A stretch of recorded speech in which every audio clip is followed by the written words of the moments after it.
അദ്ദേഹത്തിന് വളരെ ഇമ്പ്രൂവ്മെൻ്റ് ഉണ്ട്. ഞാൻ അപകടം ഉണ്ടായതിനു ശേഷം കോഴിക്കോട് ഹോസ്പിറ്റലിലാണ് ചെന്നിരുന്നത്.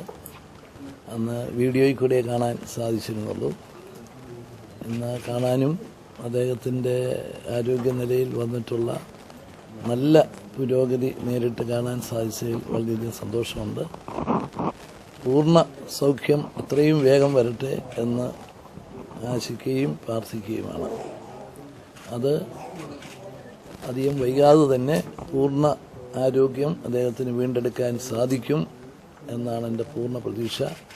അതാണ് മുഴുവൻ കേരളത്തിലെ ജനങ്ങളുടെയും പ്രാർത്ഥനയും അത് തന്നെയാണ്. സർക്കാർ തന്നെയാണോ ഇപ്പോഴും ചികിത്സാ ചെലവുകളൊക്കെ സർക്കാർ തന്നെയാണോ വഹിക്കുന്നത്? അല്ല, അത് നമ്മൾ അതിൻ്റെ സന്നദ്ധ പ്രകടിപ്പിച്ചിട്ടുണ്ട്.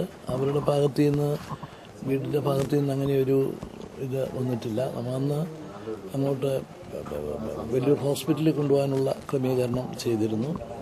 ഏത് വിധത്തിലുള്ള ഇതിനും സർക്കാർ തയ്യാറാണെന്നുള്ള വിവരം അറിയിച്ചിട്ടുണ്ട്. പക്ഷേ അവർ അത് വേണം എന്നുള്ള നിലയിൽ പറഞ്ഞിട്ടില്ല.